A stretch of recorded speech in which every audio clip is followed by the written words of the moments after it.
ঘনজন বসে আছি রোদের মাঝে, তো বারবার আপনাদের এই প্ল্যাকার্ডগুলো দেখছিলাম।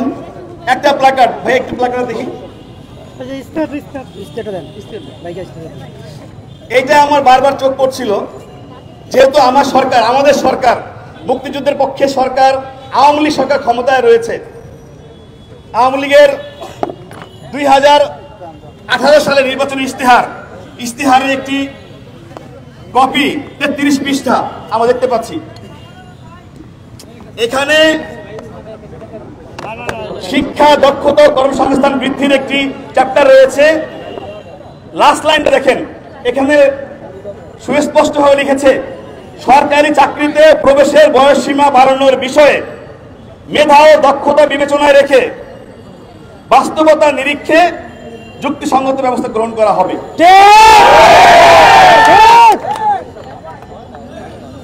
চাকরিতে প্রবেশের বয়সের বাড়ানোর বিষয়ে, পয়েন্ট টু বি নোটেড, বয়স বাড়ানোর বিষয়ে বলেছে। এর মানে কি, বয়স বাড়ানোর এই যুক্তিটা কি যৌক্তিক কিনা? এটা আওয়ামী লীগ সরকার স্বীকার করেছে কিনা? করেছে। তাহলে মেঘে মেঘে এত বেলা হয়ে গেল, এখনো দাবি বাস্তবায়ন হয় নাই কেন? আমাদের এক ভাই বললেন 2012 সাল থেকে আন্দোলন করছেন। আমি যখন বাংলাদেশ ছাত্রলীগের সাধারণ সম্পাদক 2019 সালে ফেব্রুয়ারি মাসে একটি প্রতিনিধি দল আপনাদের পক্ষ থেকে এই বয়স বাড়ানোর 35-35 দাবিতে আন্দোলন করছেন, আমার কাছে যান। তাদের কথা শুনে আমার কাছে মনে হয়েছে এই দাবিটা শতভাগ যৌক্তিক।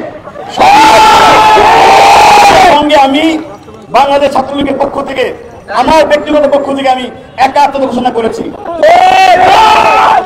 আমি মাননীয় প্রধানমন্ত্রী এবং আমাদের মহামান্য রাষ্ট্রপতি মহোদয় তাদের কাছে গণভবনে এবং বঙ্গভবনে আপনাদের এই ন্যায্য দাবিটার যৌক্তিকতা পৌঁছে দিয়েছিলাম।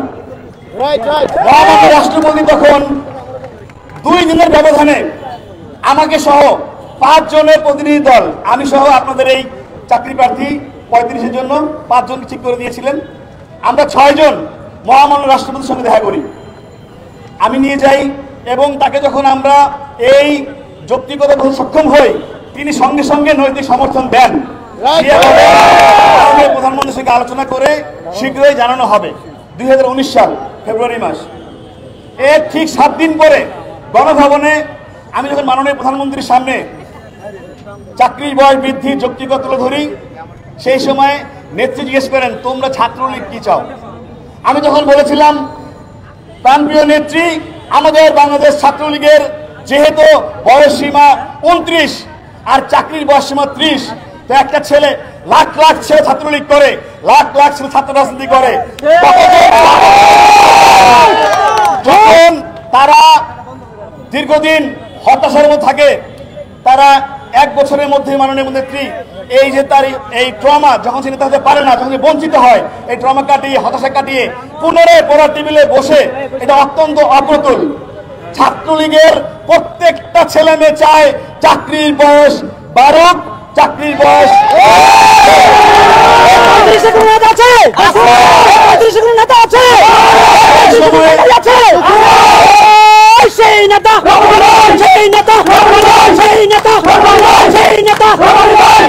তখন মাননীয় প্রধানমন্ত্রী আন্তরিকতার সাথে বলেছিলেন তিনি বিষয়টি বিবেচনা করবেন, এবং তখন আমরা সবাই আশার আলো দেখেছিলাম। এবং ওই সময়ে কিন্তু আমাদের বর্তমান বাংলাদেশ আওয়ামী লীগের সাধারণ সম্পাদক মাননীয় মন্ত্রী জননেতা ওবায়দুল কাদের, তিনি কিন্তু বলেছিলেন যে 1 মাসের মধ্যে একটি পজিটিভ নিউজ আসছে ইনশাআল্লাহ। পরবর্তী জানি না আসলে কোন আমলাতান্ত্রিক জটিলতায় কিভাবে সেই প্রক্রিয়াটা আটকে যায়। মেঘে মেঘে অনেক বেলা হয়েছে, আজ 2024 সাল। ওই সময় যারা আন্দোলন করেছিলেন তাদের অধিকাংশের বর্তমানে কিন্তু চাকরির বয়স 35 শেষ হয়ে গেছে অনেকের। কিন্তু আপনারা আজও সেই আশাকে, সেই স্বপ্নকে জিইয়ে রেখে এখনো হাল ছাড়েননি, এখনো মাঠ ছাড়েননি। আপনাদেরকে আমি অন্তরস্থল থেকে ধন্যবাদ জানাই।